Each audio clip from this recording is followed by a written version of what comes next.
নমস্কার, top news 18-এ আপনাদের স্বাগত। আপনাদের সঙ্গে রয়েছে আমি জুনেলা। 19-এর মতো 24-এও বাংলায় 7 দফায় ভোট। শনিবার জানালো জাতীয় নির্বাচন কমিশন। 19 এপ্রিল থেকে শুরু হচ্ছে ভোট। ফল ঘোষণা হবে 4 জুন।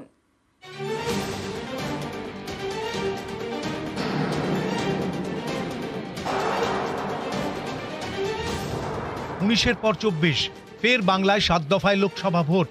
শনিবার 18তম লোকসভা ভোটের দিনক্ষণ ঘোষণা করে নির্বাচন কমিশন। 19 এপ্রিল প্রথম দফা।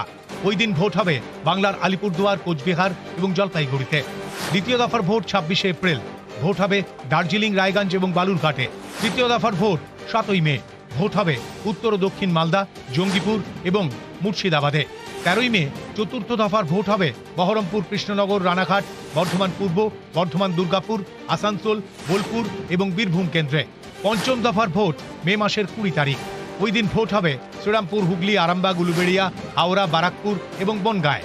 25শে মে ষষ্ঠ দফায় পুরুলিয়া, বাঁকুড়া, বিষ্ণুপুর, তমলুক, কাঁথি, ঘাটাল, ঝাড়গ্রাম ও মেদিনীপুর কেন্দ্রে ভোট।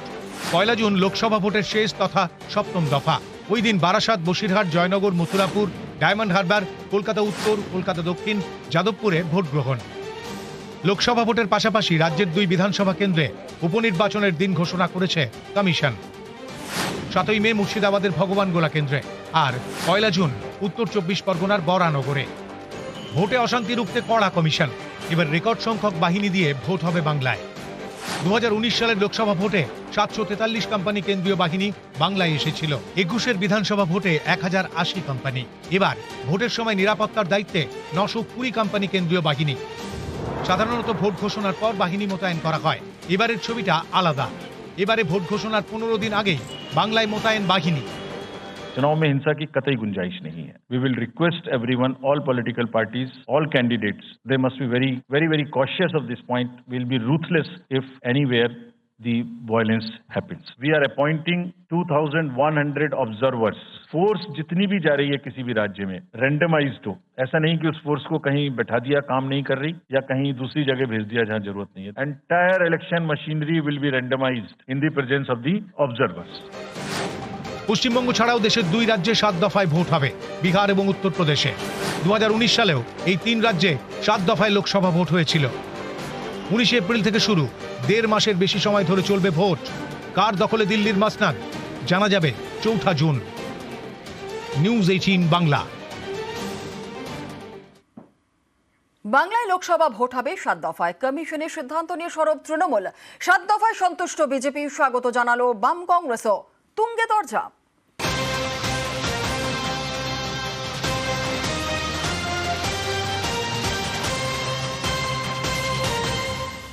তৃণমূল প্রথম থেকেই বাংলায় 1 দফায় লোকসভা ভোটের দাবি জানিয়ে এসেছে। শনিবার নির্বাচন কমিশন 7 দফায় ভোট ঘোষণা করতেই সুর চড়ালো তৃণমূল।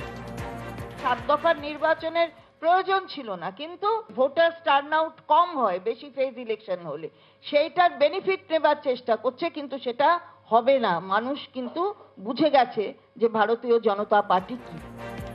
বিজেপি যদিও নির্বাচন কমিশনের সিদ্ধান্তকে স্বাগত জানিয়েছে। আমরা স্বাগত জানাচ্ছি 7 দফা ভোটকে। আমি ভেবেছিলাম হয়তো 8 দফায় হবে, তো 8 দফা হলো না, 7 দফাতে হচ্ছে। ঠিক আছে, চলবে। 10 चरणों में भी चुनाव किया जा सकता है। पिछले साल में भी 7 चरणों में चुनाव हुई थी कि जमीनी हकीकत कुछ बदले नहीं, स्थिति कुछ बदले नहीं। 7 चरणों में हम फंसे हुए हैं। বিহারের 7 দফা হবে, উত্তরপ্রদেশের 7 দফা হবে। মমতার রাজত্ব আর যোগীর রাজত্বের মধ্যে ফারাক কিছু নেই। বারবার বিহার, উত্তরপ্রদেশের আইন শৃঙ্খলা পরিস্থিতি নিয়ে সরব হয় তৃণমূল। সেই বিহার, উত্তরপ্রদেশের সঙ্গে বাংলাতেও 24-এ 7 দফায় ভোট। একে হাতিয়ার করেই তৃণমূল সরকারকে বিঁধেছে বঙ্গ বিজেপি। যে উত্তরপ্রদেশ এবং বিহারে গত 10 বছরে কোনো ভোট হিংসার ঘটনা নেই, সেই উত্তরপ্রদেশ, বিহারেও আজকে 7 দফায় নির্বাচন হচ্ছে, এবং তার সঙ্গে সঙ্গে পশ্চিমবঙ্গ। বিহার, উত্তরপ্রদেশ তাদের নির্দিষ্ট ভোট সংস্কৃতির অতীতে যা আমরা দেখেছি তার থেকে বেরিয়ে আসতে পেরেছে, কিন্তু আমরা পশ্চিমবঙ্গে সেই জায়গায় বেরোতে পারলাম না। 7 দফায় করাবে না 70 দফায় করাবে ওদের ব্যাপার। আমরা একটা দফায় চেয়েছিলাম, ওরা দেয়নি। 7 দফায় হারাবো। তৃণমূল কংগ্রেসের প্রার্থীরা দিকে দিকে জিতবে। এবার রেকর্ড সংখ্যক কেন্দ্রীয় বাহিনী দিয়ে ভোট হচ্ছে বাংলায়। নজিরবিহীনভাবে ভোট ঘোষণার 15 দিন আগেই বাংলায় এসেছে বাহিনী। ভোট ঘোষণার দিন এই কেন্দ্রীয় বাহিনী নিয়েও তরজা জারি। গতবারও সাত দফায় ভোট হয়েছিল, তো এবারও সাত দফায় ভোট হচ্ছে। এবার আশা করি কেন্দ্রীয় বাহিনীর সংখ্যা আরও বেশি থাকবে, কারণ প্রতি বুথে কেন্দ্রীয় বাহিনী ছাড়া পশ্চিমবঙ্গে ভোট সম্ভব নয়। 2021 সালের নির্বাচনেও কিন্তু কেন্দ্রীয় বাহিনী দিয়ে হয়েছিল। 8 দফার নির্বাচন ছিল, 34 দিন ধরে নির্বাচন চলেছে। তাহলে তার ফল কি হলো? নিউজ 18 বাংলা। বেলদায় বঞ্চনা তোপ, ভোট ঘোষণার দিনই বকেয়া ইস্যুতে কেন্দ্রকেই শ্বেতপত্র প্রকাশের চ্যালেঞ্জ অভিষেক বন্দ্যোপাধ্যায়ের। জুনের হয়ে প্রচারে দিলীপকে কড়া আক্রমণ অভিষেকের। আপনারা বুকে হাত দিয়ে বলুন তো 2019 সালে আপনারা নিজের বাড়ির অধিকারকে সামনে রেখে ভোট দিয়েছিলেন? মেদিনীপুরের মানুষ ভোট দিয়েছিল কি রাম মন্দিরকে সামনে রেখে। আজকে ভারতবর্ষে রাম মন্দির হয়েছে 3000 কোটি টাকা খরচা করে, গরিব মানুষের মাথার উপর ছাদ হয়নি। 7 দফায় লোকসভা ভোট বাংলায়। শনিবার ভোট ঘোষণার পর তৃণমূলের প্রথম প্রচার সভা হল পশ্চিম মেদিনীপুরে। বেলদার সভা থেকে ফের কেন্দ্রের বিরুদ্ধে বঞ্চনা ইস্যুতে সুর চড়ালেন অভিষেক বন্দ্যোপাধ্যায়।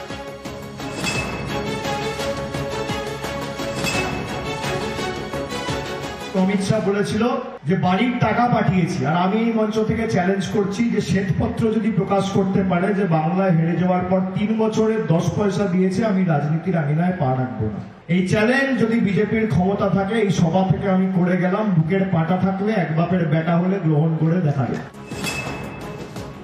বিজেপির উচিত এই চ্যালেঞ্জ গ্রহণ করা নাকি না বলুন। যে আমার চ্যালেঞ্জ গ্রহণ করতে পারে না সে আপনাকে গ্যারান্টি দেবে? যারা তৃণমূলের থেকে হিসাব চাইছে, হিসাব তাদের থেকে চাইবেন যারা আপনাদের থেকে ভোট নিয়ে গেছে। আমাদের ভোট 2026 সালে, আমরা ভোটের হিসাব 2026-এর আগে 25-এর শেষে মানুষের কাছে রিপোর্ট কার্ড পৌঁছে দেবো। বেলদা মেদিনীপুর লোকসভার অন্তর্গত। এই মেদিনীপুর কেন্দ্রে তৃণমূলের প্রার্থী জুন মালিয়া। 19-এ মেদিনীপুর লোকসভা আসনে জয়ী হন বিজেপির দিলীপ ঘোষ। মেদিনীপুর আসনে এবারও দিলীপ ঘোষকেই প্রার্থী করতে পারে বিজেপি। এদিন বেলদার সভা থেকে দিলীপ ঘোষকে তীব্র আক্রমণ করলেন অভিষেক। 5 বছর দিলীপ ঘোষ কি পরিষেবা দিয়েছে আপনারা দেখেছেন। সকালবেলা কলকাতায় গিয়ে খালি ইকো পার্কে মর্নিং ওয়াক করেছে। আমি নারায়ণগড়ের মায়েদের বোনেদের সবাইকে বলবো যে মর্নিং ওয়াক করা দাদা পার্কে থাক, আর বাংলার মেয়ে দিল্লি যাক। তৃণমূল তো প্রার্থী তালিকা ঘোষণা করে দিয়েছে 10 তারিখ, বিজেপি এখনো ঘোষণা করতে পারেনি। তার কারণ অপেক্ষা করছে তৃণমূল থেকে যে উচ্ছিষ্টগুলো বেরোবে তাদেরকে মাথায় নিয়ে প্রার্থী করবে। কবে একটা বেরোবে আর কবে একটাকে তুলে প্রার্থী পদ দেবে। আমরা ত্যাগ করছি, ওরা গ্রহণ করছে, আমরা বর্জন করছি, ওরা গ্রহণ করছে। নিউজ 18 বাংলা। বিজেপির প্রার্থী নিয়ে অভিষেকের আক্রমণের পাল্টা জবাব শুভেন্দু অধিকারীর। কাঁচের ঘরে বসে ঢিলে মারার দরকার নেই, অভিষেককে কটাক্ষ করে মন্তব্য শুভেন্দু অধিকারীর। ওনাকে আমি জিজ্ঞেস করব যে আপনার দলে যাদেরকে নিয়েছেন, আপনার প্রার্থী তালিকাটা তো বিজেপি থেকে লোককে নিয়ে গিয়ে প্রার্থী করতে হয়েছে। কৃষ্ণ কল্যাণী কোন দলের এমএলএ? বিশ্বজিৎ দাস কোন দলের এমএলএ? মুকুটমণি অধিকারী কোন দলের এমএলএ? কাঁচের ঘরে বসে ঢিল মারার দরকার নেই। রবিবার সকাল থেকে প্রচারে বাঁকুড়ার বিজেপি প্রার্থী সুভাষ সরকার বাঁকুড়ার ধলডাঙ্গা এলাকায় 60 নম্বর জাতীয় সড়কের পাশে বাজারে গিয়ে প্রচার সারলেন বিজেপি প্রার্থী। সবজি বিক্রেতা থেকে ফল বিক্রেতা সকলের সঙ্গে কথা বলে জনসংযোগ সারলেন প্রার্থী।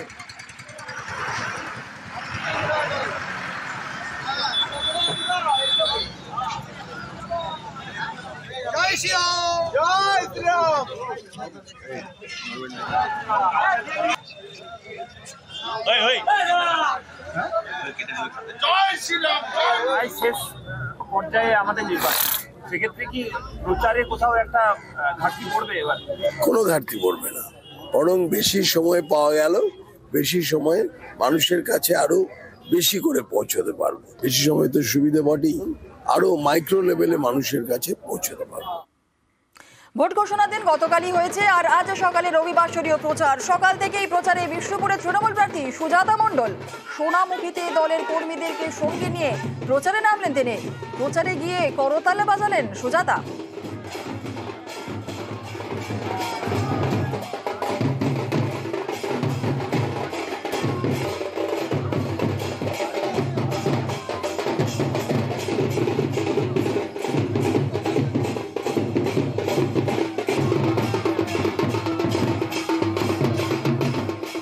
আর এদিকে দিদির হয়ে প্রার্থী দিদি সিঙ্গুরে ভোট প্রচারে রচনা বন্দ্যোপাধ্যায়। তিনি মন্দিরে পুজো দিয়ে প্রচার শুরু করলেন তার। হুগলি তৃণমূল প্রার্থী রচনা বন্দ্যোপাধ্যায়।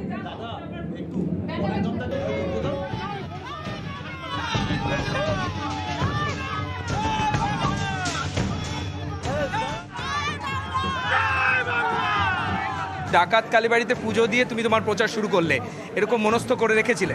একদম। আমার এখানকার যারা দলনেত্রীরা রয়েছেন তারা সবাই সবকিছু আয়োজন করে রেখেছিলেন। আমরা ঠাকুরের আশীর্বাদ নিয়েই তো কাজ শুরু করবো, তাই হলো।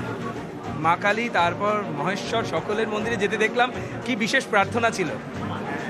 আমি যেন হুগলি মানুষের মন জয় করে নিতে পারি। রচনা বন্দ্যোপাধ্যায় কি খুব সাবধানী? কারণ টেলিভিশনের পর্দায় যেমন কথা বলা হয় সেটা সমস্তটাই লোকে দেখাতে পারে, কিন্তু রাজনীতির ময়দানে যেটা বলা হয় সেটা নানা রকমের মিম হয়, তুমি ইতিমধ্যে দেখেছো, তাই একটু সাবধানী। আমি একটু সাবধানী হয়ে গেছি, প্রথম দিকে একটু মন খুলে কথা বলে ফেলেছি, এটা একটু অন্যরকমভাবে কথা বলতে হবে। এখন নিজেকে সংযত করে নিয়েছি। নিজের কর্মে বিশ্বাসী আমি কাজ করে যাবো। আমি তাই করে এসেছি এতদিন ধরে। আমি এখনো এসেছি কাজ করার জন্য। কে কি করছে আমার দেখা দরকার নেই, আমি কি করবো আমি সেটা দেখবো। অন্যজন তো কিছু করছে না, আমি তো করবো। পুজো দিয়ে বেরিয়ে তুমি বললে যে 100% জিতবো, মানে তোমার মুখে চোখে বডি ল্যাঙ্গুয়েজে কনফিডেন্সটা দেখা গেল যে 100% তুমি জিতছো। নিশ্চয়ই চেষ্টা করবো, 100% জিতবো। মন থেকে চাইছি জিতবো। আমার হুগলিবাসীর উপর বিশ্বাস আছে, তারা আমাকে জেতাবে। তারা কাদা ছড়ালে আমিও কাদা ছেটাবো, তাহলে আর তফাৎ কি রইল? আচ্ছা, এখন তার মানে ফুল প্রেজেন্টে তুমি হুগলিবাসীর জন্য প্রচারে সামিল থাকবে? একদম। 1.5 মাস আমি এখন এখানে। পশ্চিমবাংলার যে মানচিত্রটা, সেই মানচিত্রে হুগলি জেলা যাতে সব থেকে উপরে থাকে সেটা রচনা বন্দ্যোপাধ্যায়ের চেষ্টা করে। ক্যামেরা অর্চনার সঙ্গে মানুষ, নিউজ 18 বাংলা। হুগলি জেলার যেমন ভোট প্রচার দেখলাম, এবার দক্ষিণ কলকাতায় ভোট প্রচারের দিকে নজর রাখতে হচ্ছে, কারণ দক্ষিণ কলকাতার প্রচারে সিপিআইএম প্রার্থী সায়রা হালিম আজ সকালে গোলপার্ক এলাকায় প্রচার সারলেন তিনি।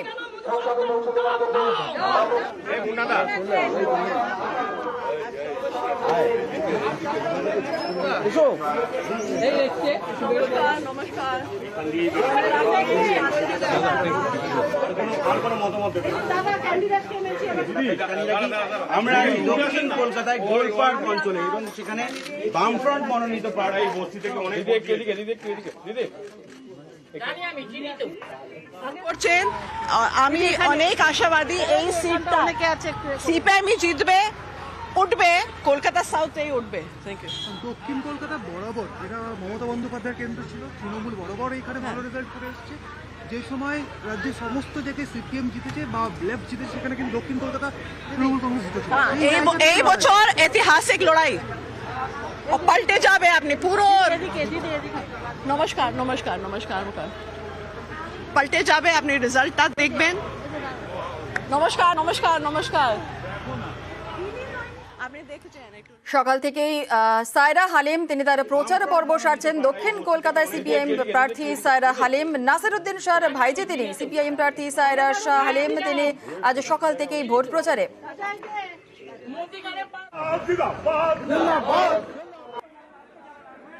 আর এবার একটু যাদবপুরের দিকে নজর রাখতে হচ্ছে, কারণ সকাল থেকেই প্রচারে যাদবপুরে তৃণমূল প্রার্থী সায়নী ঘোষ আজাদগড় আমরা আজাদগঞ্জ বাজারে থেকে তিনি তার প্রচার শুরু করেছেন। একটু জেনে নেব ঠিক প্রচার পর্ব কিভাবে সারছেন, জনসংযোগ কিভাবে সারছেন। আমাদের সঙ্গে রয়েছেন আমাদের প্রতিনিধি রৌনক, আরো বিস্তারিত বলবে। রৌনক,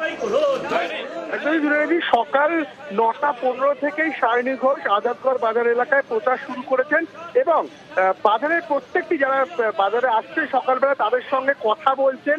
তিনি যেটা বারংবার জানান যে তিনি মানুষের সঙ্গে থাকতে পছন্দ করেন এবং তিনি একদম গ্রাউন্ডে নেমে রাজনীতি করেন, সেই বিষয়ে নজর রাখছে। এককালীন যে যাদবপুর এলাকাকে বাম দুর্গ হিসাবে বলা হচ্ছে, সেখানে সায়নী ঘোষ এবছরের প্রার্থী এবং তিনি যেটা জানাচ্ছেন যে প্রথম থেকেই তিনি প্রচারে নেমেছেন একটাই উদ্দেশ্য নিয়ে, যাদবপুরের হয়ে কাজ করতে হবে। এবং তিনি প্রথম দিন থেকে কিছু সমস্যা যেগুলো যাদবপুর লোকসভা কেন্দ্রের মধ্যে রয়েছে সেই সমস্যাগুলি নোট করছেন, সেই সমস্যা সলভ করবার জন্য তিনি এখন থেকেই কিন্তু কাজ শুরু করে দিচ্ছে এমনটাই জানাচ্ছেন। এবং তিনি যেটা বলছেন, তিনি প্রথম অভিনেত্রী এবং তার শেষ ভালোবাসা তিনি একজন সভানেত্রী, সেই বিষয়কে সামনে রেখে একদম মানুষের দৌড় গোড়ায় গিয়ে তিনি প্রচার সারছেন। বাজারে আর সকালে যে চিত্রটি দেখা গেল, যারা বয়োজ্যেষ্ঠ মানুষ আছেন তাদের পায়ে হাত দিয়ে নমস্কার করে এবং বাচ্চাদের সঙ্গে জনসংযোগ করে তিনি তার প্রচার সারছেন। এবং যে তৃণমূল কংগ্রেসের যে এজেন্ডা, সেই এজেন্ডা এবং তৃণমূল কংগ্রেসের যে প্রতিশ্রুতি, দলের প্রতিশ্রুতি নিয়ে তিনি কিন্তু মানুষের দৌড় গোড়ায় পৌঁছে যাচ্ছেন, সেই চিত্রটি কিন্তু দেখা গেল। ধন্যবাদ।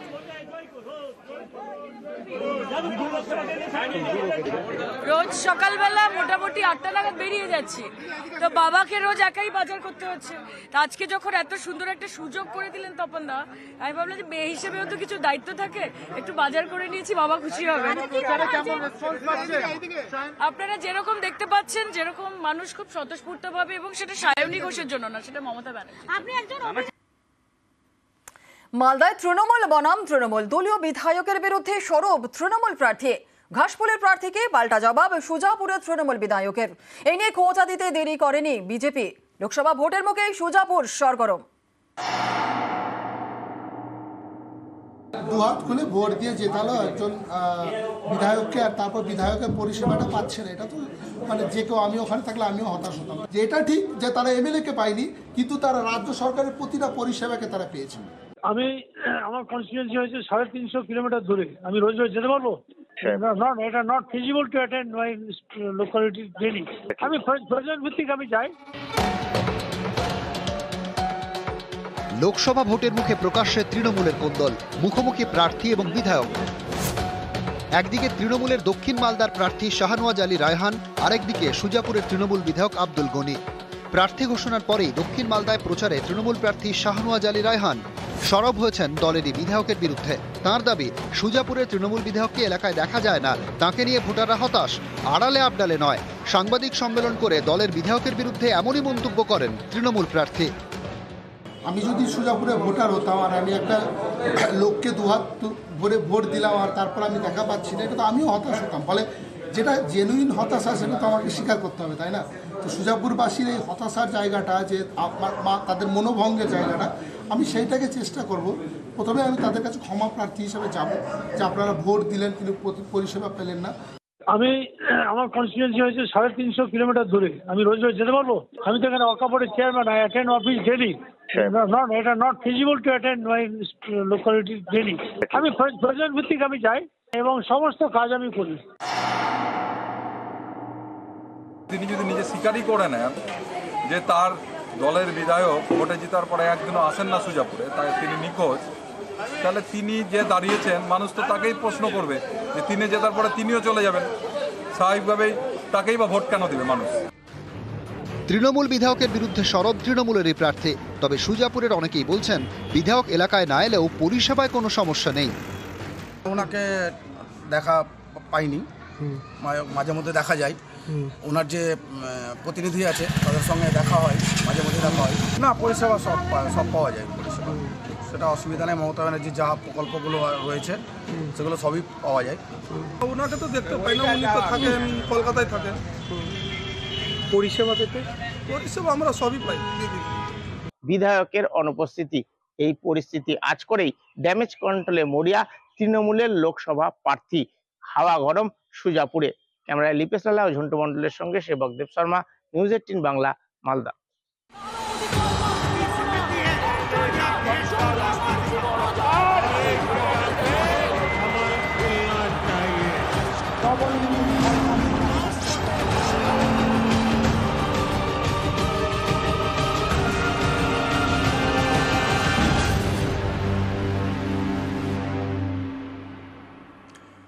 জানুয়ারি সন্দেশখালীতে ইডি আধিকারিকদের উপর হামলা। এবার সিবিআই এর জালে গ্রেফতার শেখ শাহজাহানের ভাই শেখ আলমগীর। কেন্দ্রীয় গোয়েন্দাদের দ্বিতীয় সমন পেয়ে শনিবার নিজাম প্যালেসে হাজিরা দেন আলমগীর। সকাল থেকেই ম্যারাথন জিজ্ঞাসাবাদের পর সন্ধে গ্রেফতার আলমগীর সহ শাহজাহানের দুই সঙ্গী মাহফুজার এবং সিরাজুল।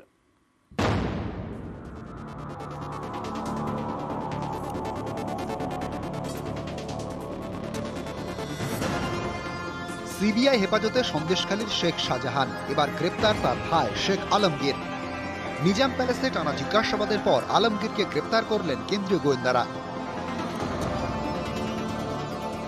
গত 5 জানুয়ারি শেখ শাহজাহানের বাড়িতে যান ইডি আধিকারিকরা। সেদিনই হামলা, আক্রান্ত হন ইডি আধিকারিকরা। এই ঘটনার তদন্তে সিবিআই। গত 14 মার্চ শাহজাহানের ভাই শেখ আলমগীরকে নিজাম প্যালেসে ডেকে পাঠান কেন্দ্রীয় গোয়েন্দারা, কিন্তু তিনি হাজিরা দেননি। তারপর আবার নোটিশ। সেই মতো শনিবার নিজাম প্যালেসে হাজিরা দেন আলমগীর। তার বিরুদ্ধে অভিযোগ, শাহজাহানের পরিবারের লোকজনকে ফারুক আকুঞ্জির বাড়িতে সরিয়ে দেন আলমগীর। শাহজাহানের বাড়ি থেকে তথ্য প্রমাণ লোপাট করেন। সূত্রের খবর, এসব বিষয়ে দিন সকাল থেকে আলমগীরকে টানা জিজ্ঞাসাবাদ করেন সিবিআই আধিকারিকরা। বয়ানে একাধিক অসঙ্গতি থাকায় তাকে গ্রেপ্তার করে সিবিআই। এদিন নিজাম প্যালেসে হাজিরা দেন সন্দেশখালী ১ নম্বর ব্লকের তৃণমূল ছাত্র পরিষদের সভাপতি মাহফুজার মোল্লা। সিবিআইয়ের দাবি, শাহজাহানের অত্যন্ত ঘনিষ্ঠ মাহফুজার। ৫ই জানুয়ারি ইডির অভিযানের সময় মাহফুজারকে ফোন করেন শাহজাহান। এরপরেই দলবল নিয়ে শাহজাহানের বাড়ির সামনে যান। ইডি আধিকারিকদের উপর হামলার নেতৃত্ব দেন শাহজাহানের আরেক ঘনিষ্ঠ সিরাজুল মোল্লা। তিনি শিমুলহাটি তৃণমূল নেতা। সিবিআইয়ের দাবি, ইডি আধিকারিকদের উপর হামলার সময় ছিলেন সিরাজুলও। তিনিও দলবল নিয়ে চড়াও হন। সূত্রের খবর, বয়ানে অসঙ্গতি থাকায় মাহফুজার এবং সিরাজুলকেও গ্রেপ্তার করে সিবিআই। এ নিয়ে তাদের হাতে গ্রেপ্তার মোট ১৪। এদিনও কেন্দ্রীয় গোয়েন্দারা সন্দেশখালী ন্যাজাটে এবং সরবেরিয়া যান। বেশ কয়েকজনের বাড়িতে গিয়ে জিজ্ঞাসাবাদ করেন, নোটিশও দেন। অমিত সরকার, নিউজ 18 বাংলা। ধৃত শেখ শাহজাহানের ভাই সহ ৩ সিবিআই এর জালে আলমগীর এবং আজ ধৃতদের বসিরহাট আদালতে পেশ করা হবে। আমাদের সঙ্গে রয়েছেন আমাদের প্রতিনিধি অর্পিতা হাজরা। অর্পিতা আরো বিস্তারিত বলবে। অর্পিতা, ঠিক কখন আদালতে পেশ করা হবে? দেখো, ইতিমধ্যেই সিবিআই আধিকারিকরা নিজাম প্যালেস থেকে এই ইডির উপর হামলার ঘটনায় সিবিআই এর হাতে ধৃত শাহজাহানের ভাই আলমগীর, মাহফুজার এবং সিরাজুলকে নিয়ে বসিরহাট আদালতের উদ্দেশ্যে তারা রওনা দিয়েছে। ইডির উপর হামলার ঘটনায় এদের প্রত্যক্ষ যোগসাজশ রয়েছে বলে সিবিআই এর দাবি। সিবিআই ধৃত আলমগীর সহ এই ৩ জনকে নিজেদের হেফাজতে নিয়ে শাহজাহান, জিয়াউদ্দিন, দিলদার বক্সের সঙ্গে মুখোমুখি বসে তারা জেরা করবে বলে সিবিআই সূত্র থেকে খবর। শাহজাহানের ভাই আলমগীর এবং বাকি সাবেকরা কার নির্দেশে ঘটনার দিন জমায়েত করে হামলা করেছিল, কিভাবে কি দিয়ে হামলা করে এবং শাহজাহানের ভাই আলমগীরের যে বিলাসবহুল দামি গাড়ি ইডি বাজেয়াপ্ত করেছিল সরবেরিয়া বাজার থেকে, সেই গাড়ির টাকা কোথা থেকে এসেছিল, কত টাকায় কিনেছিলেন এবং শাহজাহানের সঙ্গে আর্থিক লেনদেন কত টাকার হয়েছিল, সেই সমস্ত কিছু কিন্তু খতিয়ে দেখবে সিবিআই। তবে ইডির উপর হামলার ঘটনাতে যাদের নাম এখনো অব্দি এসেছে বা ফুটেজে যাদের ছবি দেখা গেছে বা শাহজাহানের কল লিস্টে যাদের নাম রয়েছে, তাদেরকে ডেকে ইতিমধ্যেই প্রচুর জনকে জিজ্ঞাসাবাদ করে তাদেরকে কিন্তু অনেককেই গ্রেপ্তার করা হয়েছে এবং কিছু জনকে ছেড়ে দেওয়া হয়েছে। এই ক্ষেত্রে আলমগীর গুরুত্বপূর্ণ ভূমিকা, কারণ শাহজাহানের কিন্তু ভাই এবং শাহজাহানের ভাই হিসাবে সেদিন ঘটনার দিন তার উপর কি নির্দেশ ছিল এই লোক জমায়েত করার, সেই সম্পূর্ণ বিষয় জেরা করবে সিবিআই আধিকারিকরা। ইতিমধ্যেই তারা নিজাম প্যালেস থেকে নিয়ে গিয়েছে বসিরহাট আদালতের উদ্দেশ্যে। আর কিছুক্ষণ পরেই বসিরহাট আদালতে পেশ করা হবে। ধন্যবাদ অর্পিতা।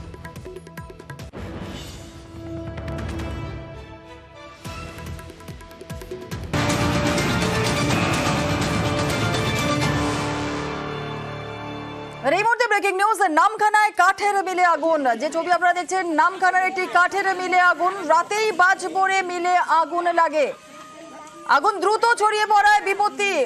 নামখানায় কাঠের মিলে আগুন। আমাদের সঙ্গে রয়েছেন আমাদের প্রতিনিধি বিশ্বজিৎ হালদার। বিশ্বজিৎ, যে ছবি আমরা দেখছি, এই কাঠের মিলে যেভাবে আগুন লেগে গিয়েছে, ক্ষয়ক্ষতির পরিমাণ, কেউ আহত হয়েছেন কিনা, কি জানা যাচ্ছে?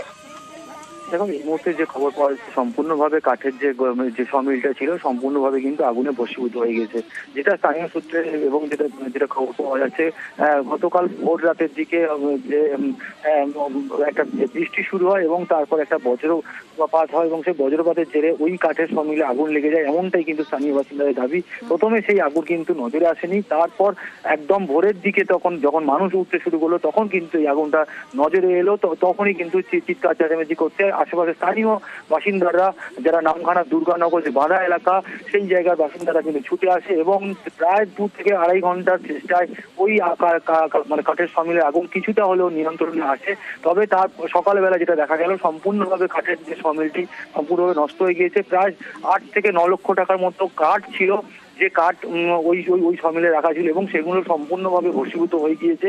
এবং এই ঘটনায় কিন্তু নামখানা থানার পুলিশ ইতিমধ্যে ঘটনাস্থলে গিয়েছে। পুরো বিষয়টা খতিয়ে দেখা হচ্ছে।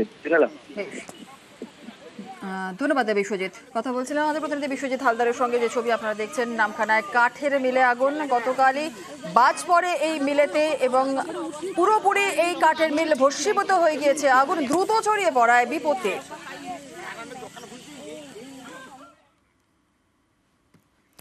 সরাসরি মুখ্যমন্ত্রী টোল ফ্রি নম্বরে নালিশ, আর তারপরেই সমাধান। খড়িবাড়িতে তৈরি হবে নতুন রাস্তা। পথশ্রী প্রকল্পের বরাদ্দ প্রায় ৭৪ লক্ষ টাকা। লোকসভার ভোট ঘোষণার আগেই শিলান্যাস। মাদারিহাটেও ব্রিজের জন্য বরাদ্দ ৩৮ লক্ষ টাকা।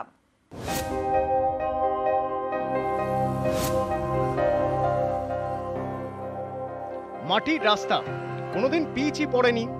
এই রাস্তায় যাওয়া মানে দুর্ভোগের এক শেষ। বর্ষায় দুর্ভোগ চরমে ওঠে।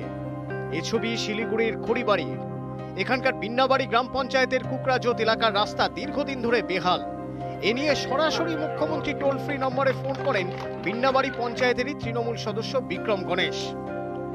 রাস্তা নিয়ে অভিযোগ জানান, তারপরেই তৎপরতা। পথশ্রী প্রকল্পে তৈরি হবে পিচের রাস্তা। এর জন্য বরাদ্দ ৭৪ লক্ষ টাকা। শনিবারের শিলান্যাস হয়। আমি সরাসরি মুখ্যমন্ত্রীকে ফোনে যোগাযোগ করি। তো সেই রাস্তাটা 1 মাসের মধ্যেই ওরা ইনকোয়ারি আসার পরেই রাস্তাটা অলরেডি পাস হয়ে গেছে। আমার সভাধিপতি, আমাদের মহকুমা পরিষদের কর্মাধ্যক্ষ, উনিও আসছিল, বনভূমির কর্মাধ্যক্ষ, তারা শিলান্যাস করে গেল। এখন এলাকাবাসীর উপকৃত হবে। মুখ্যমন্ত্রী ওখান থেকে আমাদের কাছে অর্ডার আসে, আর প্রায় ৭৪ লক্ষ টাকা ব্যয়ে এখানে এই রাস্তাটা তৈরি হচ্ছে। শুধু এটা নয়, এর পাশেই একটা সরাসরি মুখ্যমন্ত্রীকে বলো তো আরেকটা রাস্তা এখানে হচ্ছে, এটারও আমরা খুব তাড়াতাড়ি উদ্বোধন করব। আমাদের অনেক অসুবিধা, বর্ষার সিনে আরও বেশি কষ্ট আমাদের। এই যে রাস্তা হলে একটু ভালো হয়। নিউজ 18 বাংলা।